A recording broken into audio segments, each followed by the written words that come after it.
Today, I'm absolutely delighted to be joined by Philip Ittner. And this is somebody whose content is absolutely fantastic. Smaller audience, relatively newer than Silicon Curtain. And I am really going to encourage people to reach out, check out Philip's channel, check out the reportage he's doing. Like me, he doesn't just do a day by day, blow by blow account of where the front line is, but really dives into stories in a much deeper way. So there will be links in the description of the video. Please do check it out. And I know you're going to enjoy this conversation. Philip, welcome to the channel.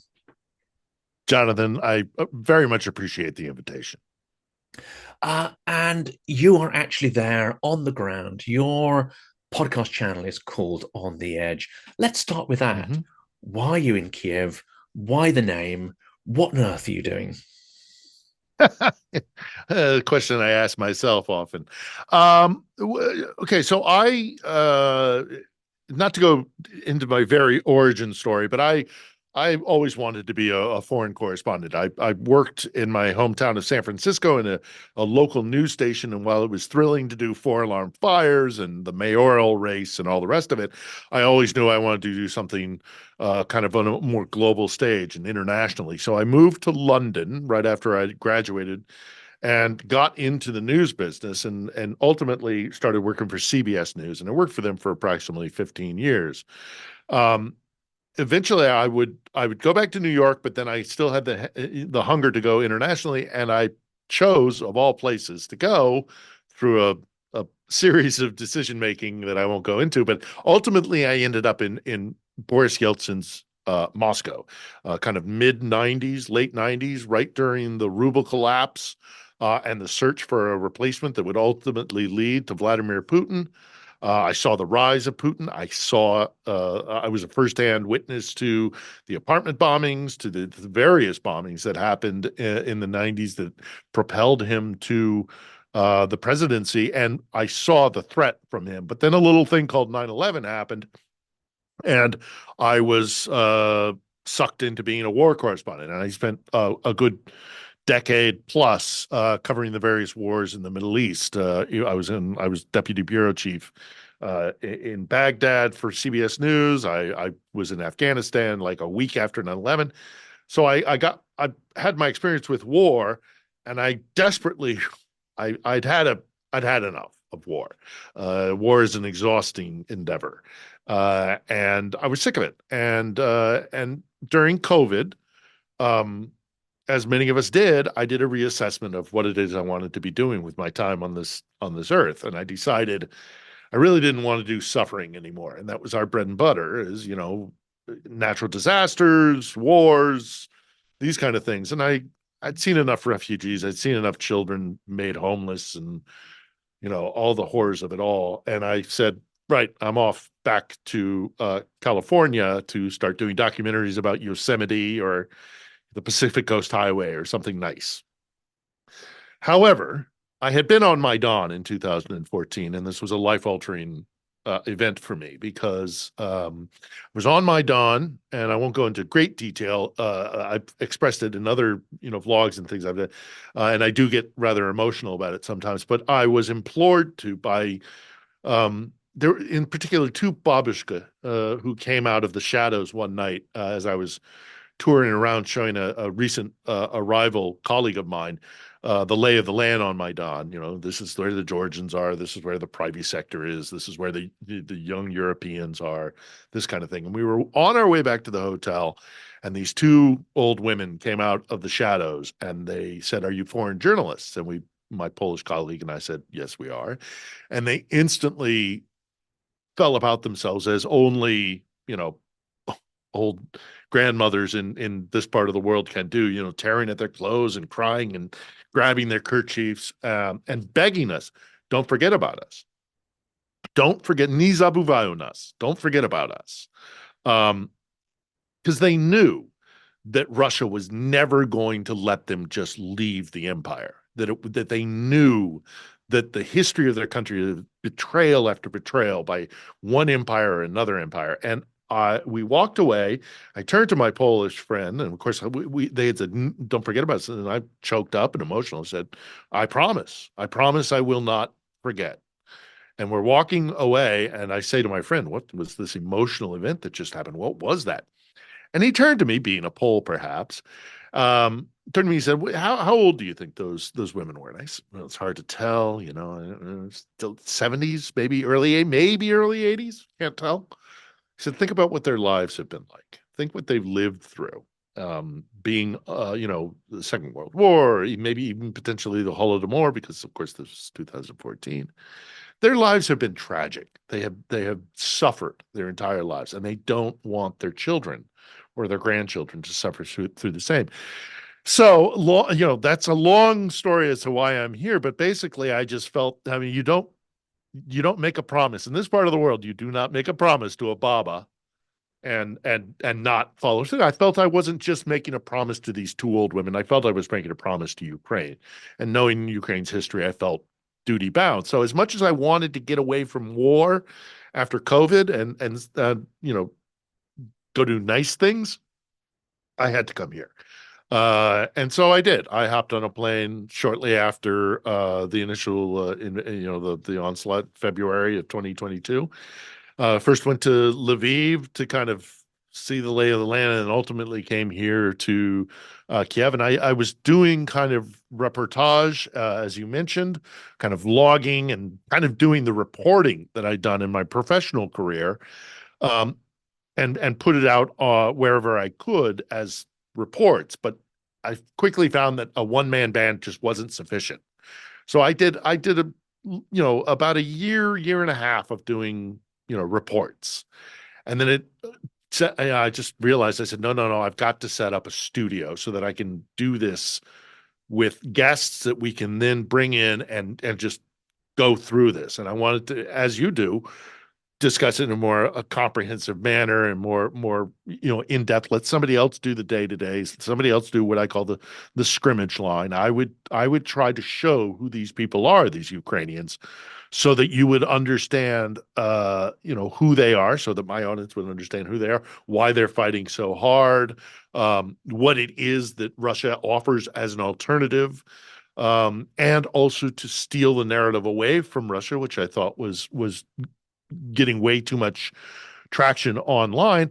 And again, also, and finally, as you ask a simple question, I go on a diatribe, but let me just finish off with also saying, having spent 25 years in broadcast news at some of the highest levels of broadcast news. I was a 60 Minutes producer. I worked, as I said, for CBS News off and on, contract, freelance, and staff for about 15 years. I worked for Sky News as their overnight foreign editor. I worked for Fox, Al Jazeera. Also, I was kind of a gun for hire. I knew what the industry was going to do, and that was it was going to move on to the next shiny object eventually. And I promised those two old women on Maidan in 2014 that I would not let the spotlight move away, because it would eventually. Don't forget about us, they said. Don't forget about us, because they knew.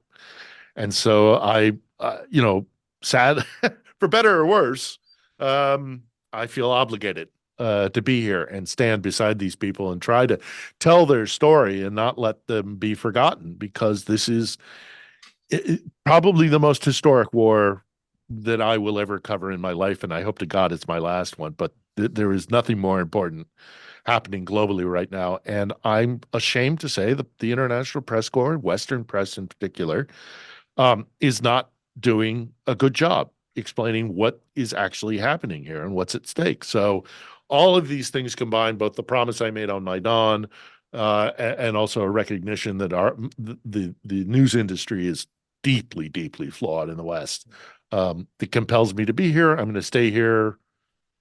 I'll be here until the end, and then Till I'm the going end. home, and and then I'm gonna go home and do my little, monarch butterflies in Yosemite Valley, or surfers off San Bernardino's coast, or the Great Lakes in Michigan. Something nice. Enough war. I And hope this is my you'll last one. appreciate it even more when that happens. Well, we're going to come back to the historic nature, because I've been doing a couple of episodes recently. And I think with the Kursk incursions, or whatever Mm, word you want to put on those, it certainly is gaining an incredibly historical character, the kind of events that are unfolding day by day and the consequence of those. But let's turn back to the news media because Mhm. we'll talk about resources in a minute. We'll talk about location. And of course, the fact that what's happening in the Middle East has taken a lot of the oxygen out of the media environment. But there are deeper and more fundamental problems. And we'll talk about money in a minute. But one of the fundamental problems is it seems the media has a real problem in dealing with complexities. So, for instance, Palestinians cannot be victims and aggressors at the same time. That is a complexity which a lot of the media doesn't seem able to handle. Therefore, you go with the most visual, the most visceral story, which is Palestinians purely as victims. That also drives activism and activists, as we've seen. And dare I say, propagandists can really leverage that very effectively too. The sort of raw emotional impact of it, rather than the analytical approach towards that. Unfortunately, Ukraine seems to have fallen foul of one of the main media weaknesses in imposing a narrative framework, imposing a certain characterization on events, because Ukraine is the victim of Russian aggression.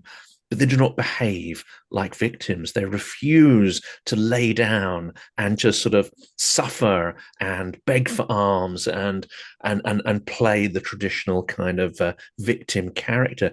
Does that make it rather difficult actually for some of the I would say less sophisticated media to understand, how to cover this particular story? First and foremost, the format of modern day television is deeply flawed. Whether or not you have an evening news program, like this is more of a stateside thing. When you have an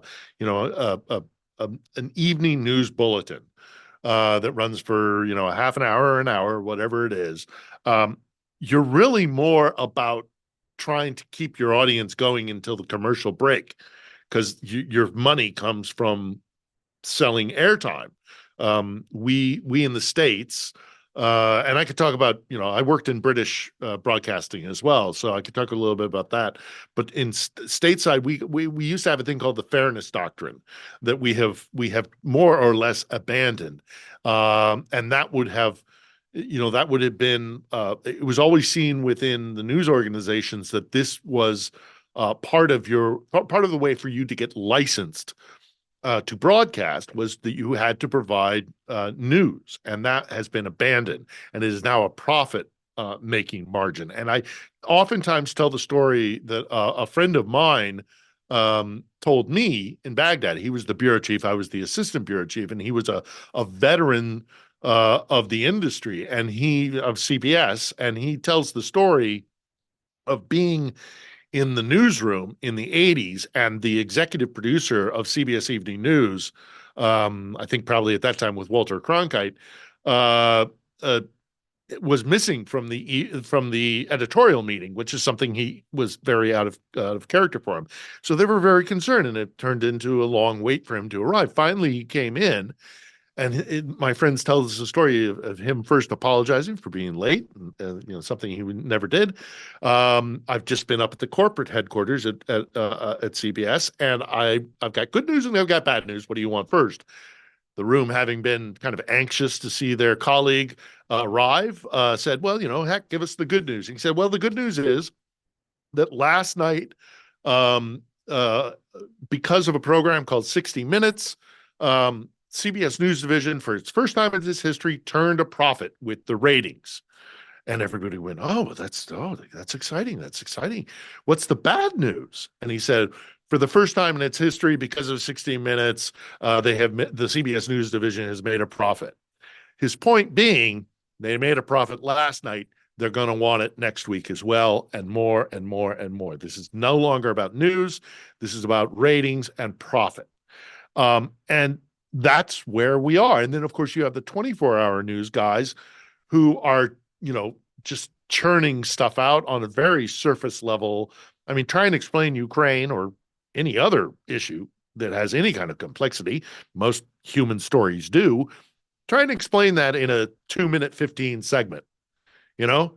Try to condense that down into a package that we can nicely put a little bow on and put on the air, and then maybe we can rotate it for the next 6 or 8 hours or whatever it is. But it's surface level, and it's always going to be the bang bang. It's going to be the heartstrings, so the hospitals and the refugee centers, but it's all meant, sadly, cynically, to keep an audience long enough so that they can get to the commercial break or they can get airtime ratings that will allow them to sell, those commercial spaces. It's not about providing information or news. And also, by the way, while we're on this topic, it's not simply the corporate side of things. It's also the audience. We don't train our people in the West, and I can say this both in America and in Britain, how to consume information. We teach them how to read. We don't teach them how to consume television, or now, of course, online content. Um, and we need to be better with that because, what you are seeing through the screen is not all encompassing of everything that happens. You are asking a human being, okay, so I'm the war correspondent, right? I'm on the front lines in Syria or Georgia or Iraq or Afghanistan or all the many other conflicts that I can't tell you what the smell in the air is like. I can't tell you what the temperature and how that affects things. I'm not, I'm showing you a frame. I'm not showing you what's over here. And where I decide to put my lens defines, we, we have an impression, and this is where I say we have to educate our audiences better, that when you're looking through the screen, you're looking through a window. You're not. You're looking, you may be looking through a window, frankly, actually, to revise that slightly, but you're looking within the frame of that window. You can't poke your head out through the window, but there's this idea that what I'm seeing is the literal truth when it's not. It goes through every dissemination of information, even in the conversation we're having right now, is limited by what I can use to communicate to you. And in this instance, it's language, it's speech. But add to that then writing, add to that going through a device like a camera or a microphone. All of this limits things and choices are made. And so it is a representation of my perception of reality that I am conveying to you. But unfortunately, I think what has led to a lot of um, kind of destabilizing the reputation of the news industry is because there is a perception that what you're giving me is the unvarnished truth, and I am also an eyewitness because this camera is on the front line. It's not. We need to educate our audiences better that they're not. You're seeing something that is, by its very nature, kind of flawed because it goes through a human process, like all human processes do. You're getting a perception of reality. You're not getting reality. But until I can put a little chip in my brain and you can actually perceive all the sensory input that I'm getting directly, this is the best we have. We have speech, we have cameras, we have microphones. So Even that's where I then, think we're deeply flawed.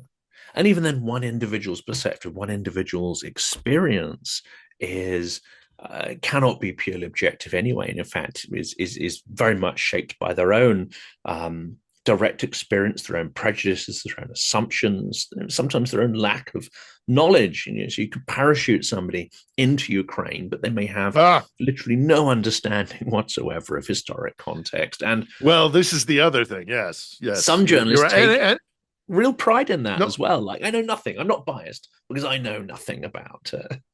right, right. And if I can just expand, I know I like to go. I get sometimes on a diatribe, so I'll try and keep this segment short. But it's also worth noting that because of this, because of the money issue and traditional media getting less and less funds, because they're not selling as much airtime, they're not that business model is broken.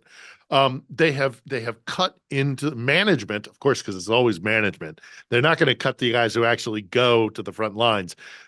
Those, they're going to cut those guys first before they cut management. Management, sitting in their ivory towers in London and New York, aren't going to go, well, there's a whole bunch of us. We don't really need us. Let's lose Bob in accounting or Susan down in HR. No, they're not going to do that because they know those people, and that's their entitlement. So what they ended up doing is cutting people who actually do the news. When I started in the industry, 30 some odd years ago, uh, most networks had a bureau in Paris. They certainly had a bureau in Moscow. Many had a Rome bureau. Many had a Frankfurt bureau because it was a you could parachute in. That's all gone. So all the expertise, there is nobody in Moscow to give you a Russian expertise. So that's massively lacking in because it again costs money and that's overhead. And they don't. So they do it from London. They do it from Berlin. They wherever it is close enough to the company. But unless you're here, actually here, day to day, you're not going to be able to cover this story properly. And this is far more complex than what they're doing. So it's a mess all around, and it's a great disservice to Ukraine. So those of us like yourself, like me here on the ground, doing this out of my own pocket, or some of the other, the Vlad or Konstantin over at Inside Russia, or take your pick. It shouldn't fall to us. It should be the guys who actually are, supposed to be the professionals, but they aren't. So And we have to pick up the torch. we've seen this sort of failure of, I think, not just reporting, but also failure of the kind of language which is used to describe events. So we could talk about the lack of coverage because clearly something like the Kahovka Dam, you had a combination there of lack of coverage, lack of perhaps the appreciation of the sheer scale and impact of that. You also had a very effective propaganda, which dampened down that report in the first hours and days. The kind of there's a Russian phrase, "Неоднозначно," who knows who did it. Well, if you're Mhm. following the story, you can take a pretty good guess at who did it. And then very quickly evidence emerged, but by then the news cycle had moved on. But there is still, even when it does get covered, there sometimes is an unconscious use of extremely poor language. We've seen it in Reuters over and over again. We've seen it in the New York Times. I won't use the sort of meme version of that because it's quite offensive. New York Times, especially, and there it seems to be. What's going wrong here? Is it do you have people who are uneducated about a particular context? Do you have editorial bias, or do you actually have agents and assets on the ground there, or people who are so sort of biased towards one side rather than the other that it skews the news? Or is it simply the case, as you mentioned earlier, that the lack of money in the system means that you have to put junior people who do not have the experience or perhaps the self-consciousness to parse their own language, to question their use of language and whether there is implicit bias in their use of language. What's kind of going on here? What are all the sort of the weak points? And then you have the sort of both sidesism, a missile Yeah. hit somewhere Uh, or there's the attack somewhere, but you don't mention, for instance, that a school is hit in Gaza, but you don't mention who fired, or dropped the bomb. The Similarly with the cancer hospital hospital in here, Kyiv. not 5 minutes. Yeah, the Yeah. children's, chemo, or whatever, the cancer hospital here. I mean, that was, for the first hours of that event, they were picking up clear Russian talking points because they've left a vacuum here. And by leaving a vacuum, by not having a constant presence on the ground in Ukraine, by abandoning that territory, Russia cedes it. It takes it, and it gets to control the narrative. I mean, I had certain responsibilities I had to take care of back in the States immediately after the Gaza conflict erupted after the Hamas attack. And so I missed a period of time here for about 3 weeks when I was back in the States when that transition happened. When Ukraine was abandoned for as I say, the next shiny thing in Gaza. I came back from my trip immediately went to the hotel where most of the press corps had been staying up near St. Sophia's Cathedral at the Intercon there, which normally you could walk into, and I would always bump into somebody that I knew in my years in the industry. I walked in after Gaza and having been away for 3 weeks, and it was a ghost town. It was just empty. There, not just I didn't run into. It's not that I didn't run into anybody I knew.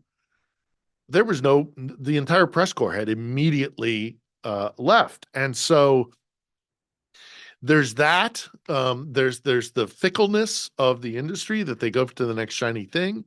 Um, I do think there's a serious lack of understanding about how important this conflict is, and how consequential this war. No matter how it shakes out, Europe is not going to be the same as it was before this war began. One way or the other, Europe is going to change, and many of the foreign press corps who didn't have an expertise here, and you do need an expertise in this region, they came in thinking this was Libya, or even like Yugoslavia, or that this would be a conflict that would happen. It would fall out. It would shake out one way or the other, and the world would just keep turning. This is going to fundamentally change Europe, and because it's going to fundamentally change Europe, it's going to change the transatlantic relationship.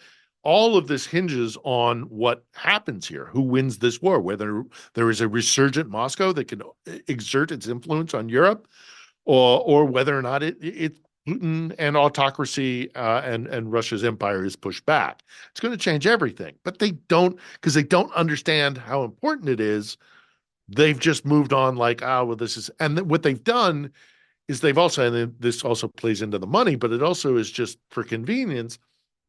They have also kind of abandoned the responsibility of covering this, and given it to local journalists who are excellent journalists. And I don't mean to disparage them in any way, shape, or form, but because what many of these news organizations have done is they have taken Ukrainian journalists who have obviously perfect English and all the other skills and abilities that they have, and they've said, you cover it for us. You already live there. You're Ukrainian. We don't have to, we don't even have to pay for a fixer. You can be a fixer and a correspondent. So we save more money that way. And I have the utmost respect for these journalists. They're fantastic, world-class Ukrainian journalists. But what they didn't do is they didn't also keep foreign journalists who can provide, who know what the audience is lacking in their understanding of what is happening here, because they don't understand, certainly not in America, and I would argue also in Britain. They don't understand, for example, that this is a colonial and an imperial war. That this, and that would strike chords, I think, both in Britain and in America if it was explained in those terms. And that has not been relayed. There is still the narrative that this place is filled with Nazis, although the international press corps, including like BRICS nation members, have been here for the entirety, in greater and lesser forms. But where are all the Nazis? And that narrative is still shockingly stuck around because they're not they're not explaining to Western audiences um, some of the crucial things that maybe the Western audience doesn't understand, because as a Ukrainian journalist, you take for granted certain truths that as a foreign journalist with the ability to look from the outside in can go, my audience would not understand the legacy of Bandera. I'm going to explain the legacy of Bandera. My audience, my American or British or what have you audience won't understand the Holodomor and the repercussions of that, or the generational trauma of Ukrainians.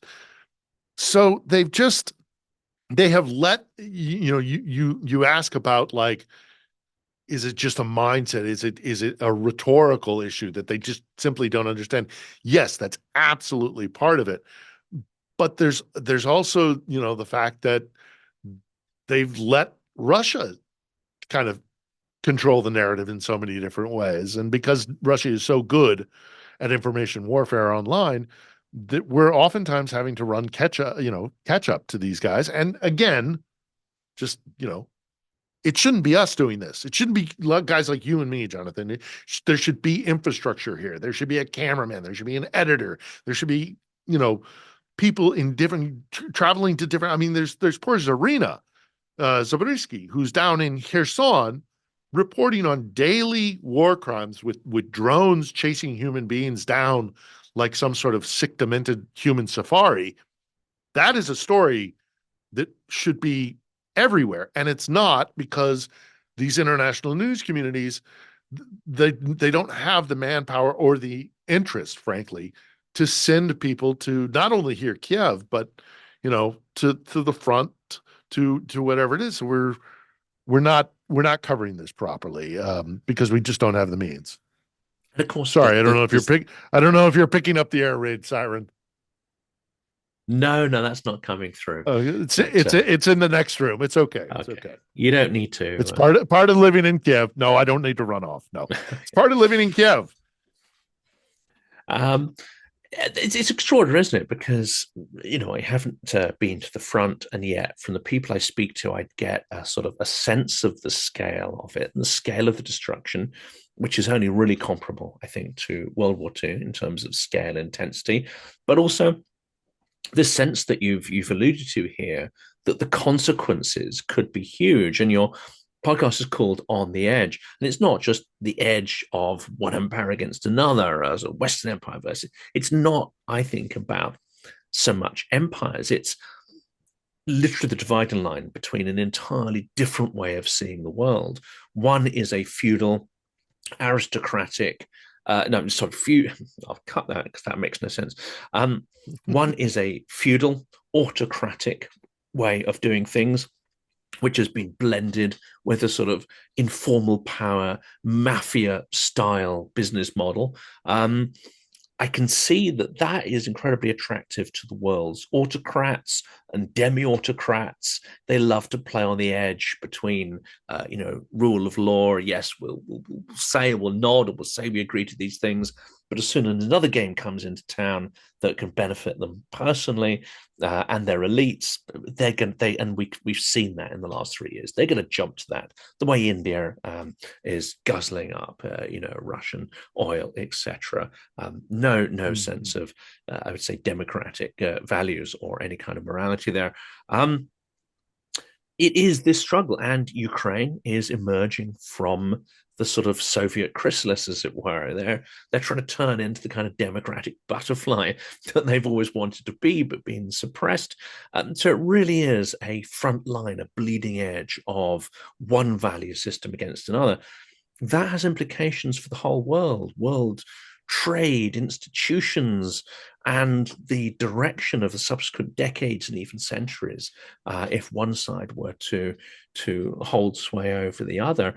Why is, if you and I feel that sense of scale, I don't really detect it in most of the media. There are a couple of exceptions, people like Luke Harding, John Sweeney, others who've been covering this story for years, if not decades. They, of course, get it. Edward Lucas is another, fantastic example. But Absolutely. the majority do not seem to understand not just the scale, but the implications and consequences. Well, yeah, I mean, I often say there's a couple of things here. I often say that at the end of the Cold War and the collapse of the Soviet Union, we thought our system would go east, democracy, the rule of law, capitalism, for that matter. That it would we won the Cold War after all, right? The winner is the one who gets the spoils, and we thought our system would go east. What happened was, sadly, their corruption that had, has gone throughout their entire history, but was particularly nasty at the end of the Soviet Union. That autocratic, there is no truth. There is no, democracies are kind of these foolish, hypocritical ideas. That kind of dark, cynical corruption came west. We didn't go east, they came west. And we have been, those of us who are aware of it, I mean, I saw the apartment buildings in 99. I knew who Putin was. We've been screaming from the rooftops, hey, This is a very real danger, and nobody has been paying attention. So if there is an upside to this conflict, it's perhaps that it's ripped the band-aid off that, or torn the blinders away.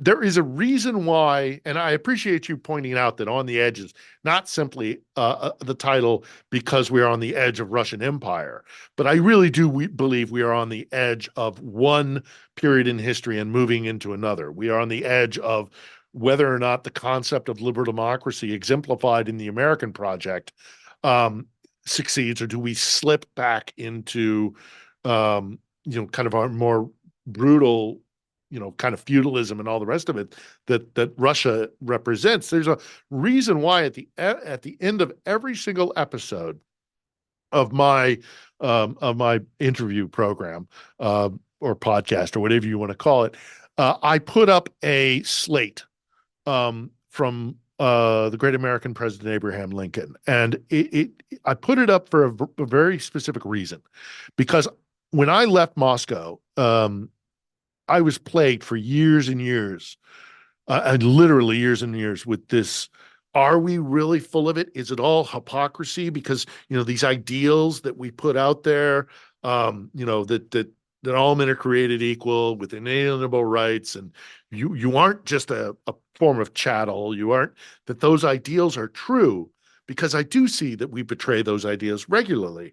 And this plagued me for many years. And then I suddenly found this quote from Abraham Lincoln, written in 1855 to a childhood friend of his, debating the issue of slavery. And he says in this quote, which I carry with me, we started this country with the idea that all men are created equal. We now are coming to a crossroads where it's either all men are created equal except for foreigners and African Americans, although he used the parlance of the age. Um, these guys who have always been with us, the Trumpists, the MAGA types, the America Firsters, what have you, they've always been with us. But now we are at a crossroads, and if we go down the road of the American Confederacy, I would rather immigrate to a place like Russia, where at least they take despotism without pretending to believe in democracy. And it was like a light, above my head. And I said, we may not be perfect, but we have beliefs, and we have a North Star that we are guided towards to improve ourselves. The alternative that Russia offers is we are animals.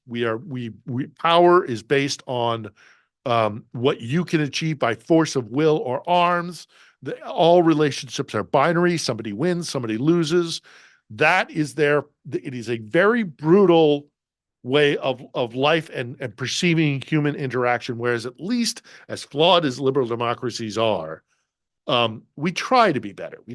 We try to incorporate these ideas and these ideals of the American Constitution and liberal democracy. And I really do believe that that's what this fight is about. I don't think this is just global geopolitics and power struggles. There's an ideological difference here.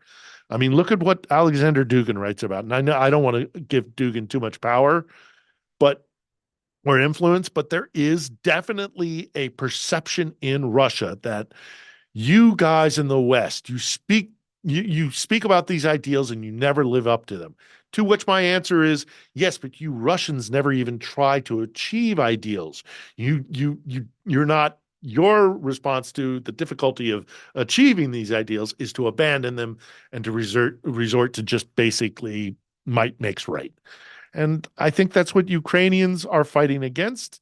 It was when I first arrived here, my very first visit in 2001, while I was living in Moscow. I came here and I got off the train, and I immediately knew I was in a different country with a different culture and a different value system, because every human interaction I tended to have in Russia would be a dominance thing. Who is in control of this conversation? Who is in control of this relationship? I came here to Ukraine and it was like, Western civilization, where this isn't the first question of human interaction isn't who's in control here, who has dominance, but rather you can interact on a more uh,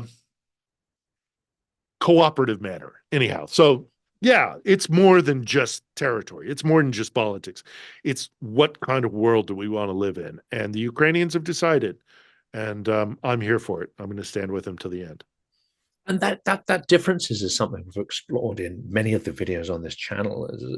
How those differences came about, how on earth these significant differences in the Ukrainian mindset survived Well, I can the address acid that if you, process of, yeah, yeah, the Soviet yeah. Union. I mean, the I Soviet Union was designed to well, destroy bonds of trust between people, yes, destroy institutions and community.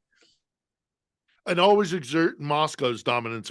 First among equals. They kind of pretended that, oh, Ukrainians are same with us, and yet at the same time, you go to the Rada and it's meant. Yes, you have your little legislative body, but it's meant to make you look, feel confined and small and all the rest of it. That they're hypocrites. The Muscovites love to say that oh, we were all together in the Soviet Union. No, no, no, no, you weren't. No, you weren't. You had, and I like to the differentiation again. I'll take the opportunity to throw all my little idioms and things that I've learned studying Russia for all these years. I think there's a distinct difference between the global powers that are kind of balancing off one another, with Europe in the middle, kind of the American and the Russian. And I think there's one of the inflection points between the two is because there's so many similarities: the multiculturalism, the scale, the size of the country, the access to both the Pacific and the Atlantic.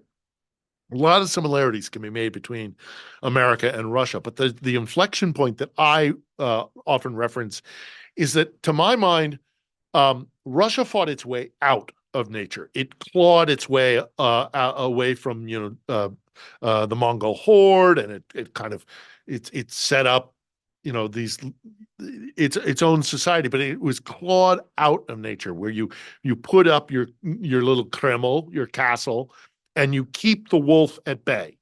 Nature is always out there. It is always ready to come and kill you. There's always going to be an invasion force, or, as I say, the wolf in the forest. Nature is brutal and cruel, and it will come for you. That's their mentality. Their mentality is based out of that. It's very fear-based, frankly, if I'm being honest. Whereas the Americans looked at nature and they went, aha, this brand new tableau, this continent that we can conquer. And we can talk about, the hypocrisy of that with the Native American population, or having to draw slaves in chattel slavery. But there was an optimistic opinion of, like, we can go into nature and we can conquer it and we can make it better for people to live in. We can, it's a hopeful vision of man's relationship, not only with nature, but with other human beings in a power dynamic. Russia comes from a place of fear and cynicism because the wolf is always at the door. America goes into nature and says, I will pacify the wolves. I will clear them, or whatever it is, but I will make this land better for humans to live in, and my fellow human being to live in, with one another. Whether or not that's the way things are shaking out in the States, or, whatever, I don't know. But I think the mentality is worth noting. And again, it plays into, I mean, I talk to Ukrainians, and Ukrainians are hopeful people. They have a vision of a country that they want to build, that is that is that is built out of fairness. It's built out of having to live. The great Professor Hrytsuk, who I interviewed in Lviv, said, we always had to work with one another because of these different groups being, that Ukraine became multicultural because empires passed through here. Russia became multicultural through conquest. We had to live with one another. And so we are looking forward to a Ukraine that we can build, that is multi-ethnic, built out of, not everything is binary. It's not all, there can be a win-win. We can all live together. And Moscow just simply does not have that mentality. This is an idea I've explored with Anna Dalinchuk, one of the regular contributors to Silicon Curtain, and a lot of people will know her fantastic channel. And we've discussed this idea because before I started doing this, I was very much involved in business in my career. And when you listen to, I won't call them the sort of self-help gurus, but you listen to people who talk about having the right mindset to be an entrepreneur, They talk about concepts to do with scarcity and to do with abundance. And the idea is basically, you don't know what's going to happen, but you have to go in and shape your world. If you go into that with a mindset that resources are limited and that life is about a fight to see who gets the biggest slice of pie, but you have no concept that the pie can grow or that you might have two pies instead of one pie, that's the wrong mindset to be an entrepreneur. And I think that feeds very much into this win-win and optimization there.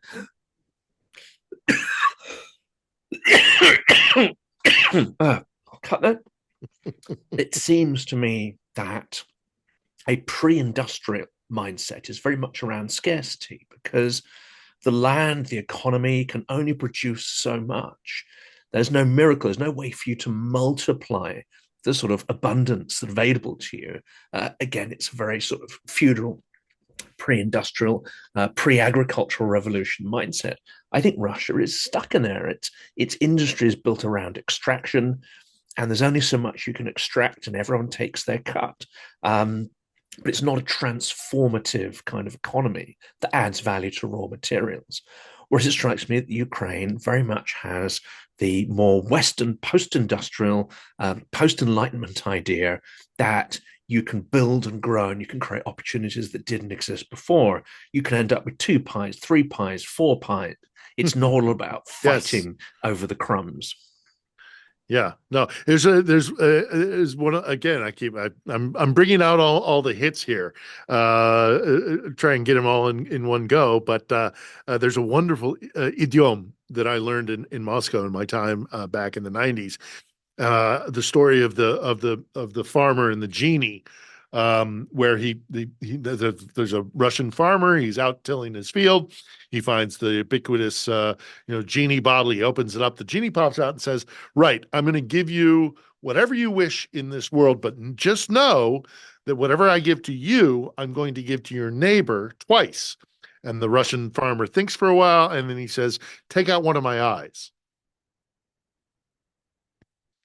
This is and I use these. I have a couple of these things, as you maybe noticed, Jonathan, that I kind of have cultivated over the years that I draw out to exemplify Russia's kind of general mentality. And that's part of it, is that if I am not constantly using my power, if I'm getting something that my neighbor isn't, if he's getting something, then I'm not getting it. It's very finite, and it's very much based on if I'm not using my power, somebody will come and take it from me. And not to draw this into the news of the week, but obviously the incursion that we're seeing into Kursk and Belgorod, I think, draws into this concept, and it draws into something very vital in Russians' mentality, that if you have, I don't. If you have something, that I don't have that thing.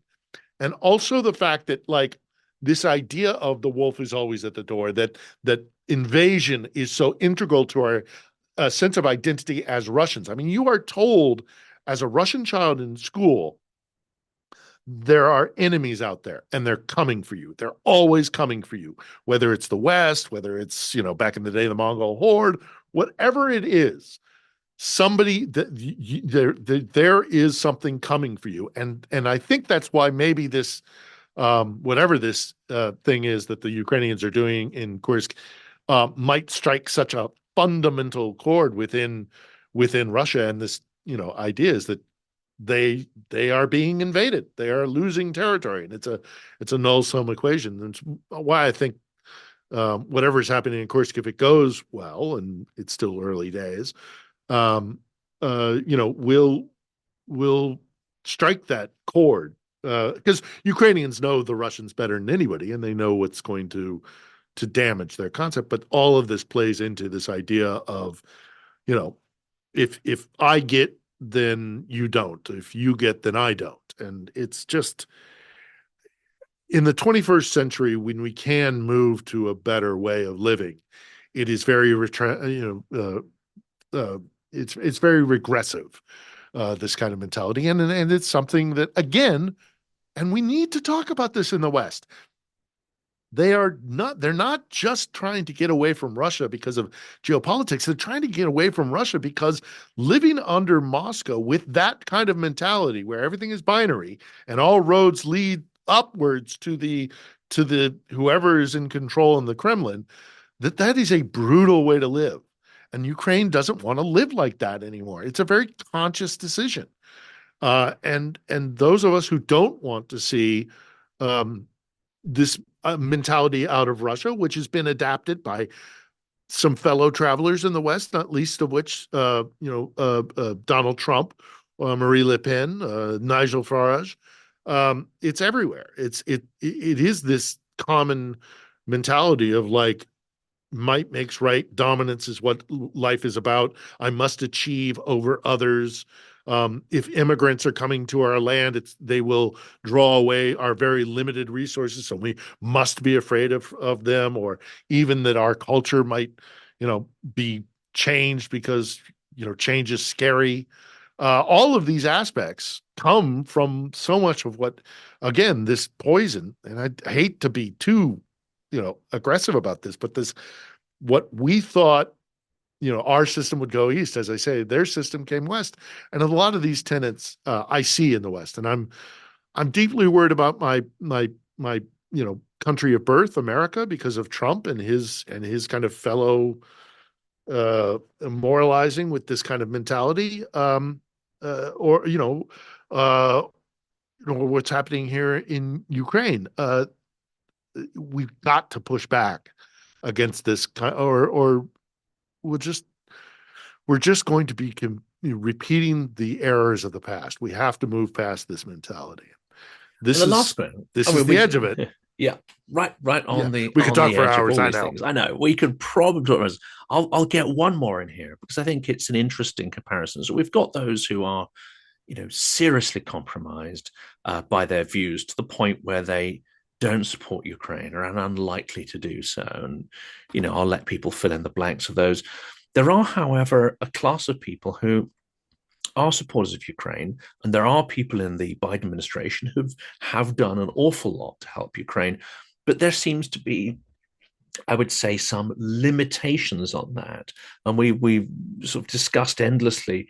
Red lines: do they exist? What are they? How are they imposed? And so on. Kursk is another classic example where it seems, at least, there is a suggestion that the US administration may be rather uncomfortable with the Kursk incursion because I'm going to frame this in slightly a different way because it seems that whatever's been provided so far to Ukraine, and it is substantial, it's been provided on the basis of that we know exactly how it's going to be used. We know where it's going to be used. And we're going to be able to, like an accountant wants to be able to, know where every bean is situated so they can kind of count them all up. There's a very bean counter mentality to this. That means that the very essence of warfare is not present, which is the need to surprise your enemy, to do things unexpected, to unnerve them, to sort of knock them off balance. Whereas the managerial bean counter mentality has so far been forcing Ukraine to fight a war that is on Russia's terms, that is playing to Russia's strengths, which is attrition, brute force, strength, large numbers, rather than maneuver, agility, surprise, etc. And here in Kursk, we see Ukrainians finally not just understanding the Russian mentality. I think they finally understood the US administration mentality and said, if we carry on playing that game, we're done. It might be a slow, painful death, but we're kind of done. So we have to break out of that. How is the US policymakers and the media that sort of hangs on their words and amplifies their words, how is that going to change to sort of understand the Ukrainian mindset, that maneuver, ability, agility, speed, surprise? These are the things we should be encouraging and supporting. Well, if you'll indulge me, I'll answer that question with 2 points. And the first one is this: the narrative that Kiev is just going to be swapping one colonial master in Moscow for another one in Brussels or DC is woefully is misrepresented and shows a serious lack of understanding of Ukraine and Kiev and the government here and what the people want to build here. They're not going to toe the line. They're not going to be anybody's colony anymore. And I know that because for example, I have a colleague from my wartime back in like Syria. We want you to do this and we want you to do that. And without going into specifics, because he's bound, he can't tell me that kind of stuff. But what he did tell me was the relationship was the Ukrainians responded to this American delegation with, "We're very grateful for what you're providing with us. You're a great ally, but don't tell us what to do.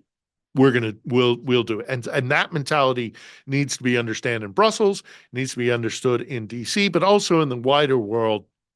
When the criticism is now that Ukraine is a puppet client state of the United States, it betrays a complete lack of understanding of Ukraine and Ukrainians.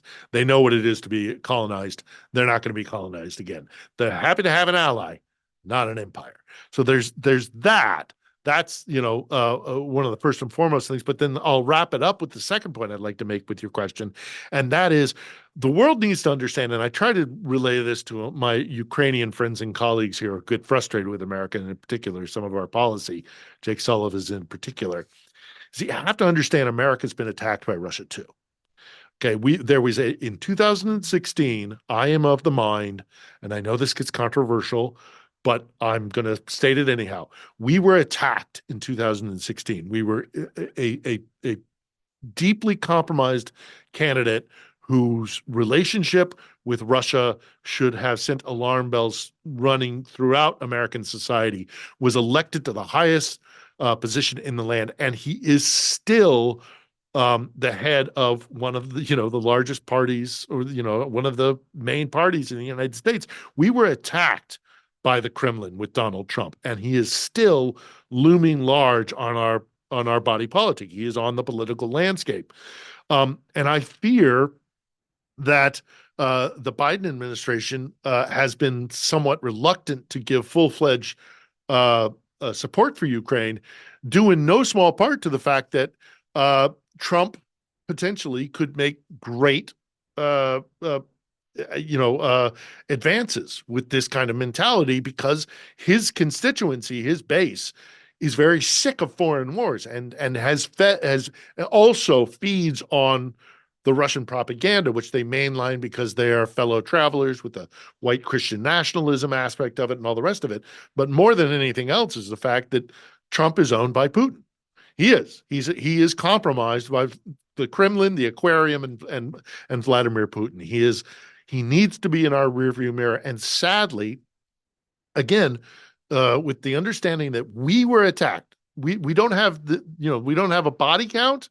Although you could say Trump's response to COVID, there was a huge body count to that.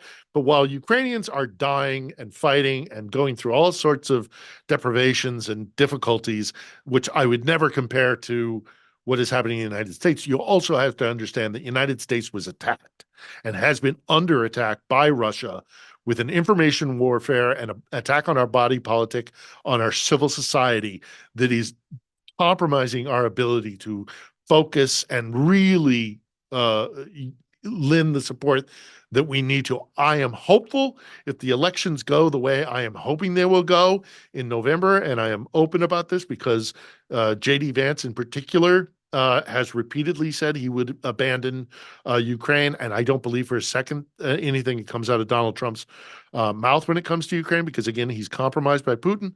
If Harris and Waltz get in, I think we will see a change in the national security posture. And with Donald Trump in the rearview mirror and his rabid supporters also kind of having to reassess their situation, that we can be a more fully fledged ally and participant in support of Ukraine. I'm optimistic that we will do it because I like to be optimistic. I choose to be optimistic, and I know that really in the heart of America, they love an underdog, and they do believe I think they do support Ukraine. We got to get Trump in the rearview mirror. And then we can, I think, be a better asset. And I agree with the criticisms that are leveled against the United States in its limitations and what it is imposed. And it's obviously this long stretch of period where there was no support coming here. But I am still optimistic, and I do believe that if we can get Trump in the rearview mirror, if we can push back against Russia's attack on the United States, that we'll be better allies here, and ultimately we'll find victory together. So I still hold out hope, but I know that there needs to be a change in America, and I think it's coming. I hope.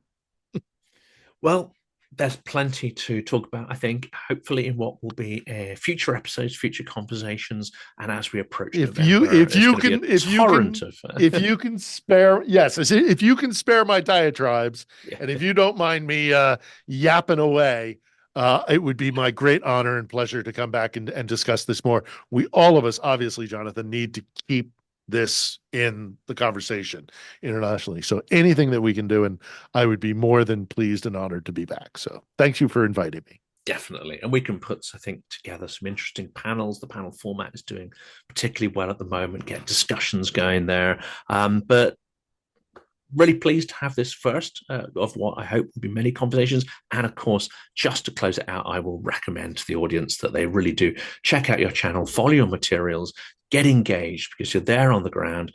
You're doing some fantastic interviews with really significant voices, and it all helps. It all helps when you put it all together. Thank you, Jonathan.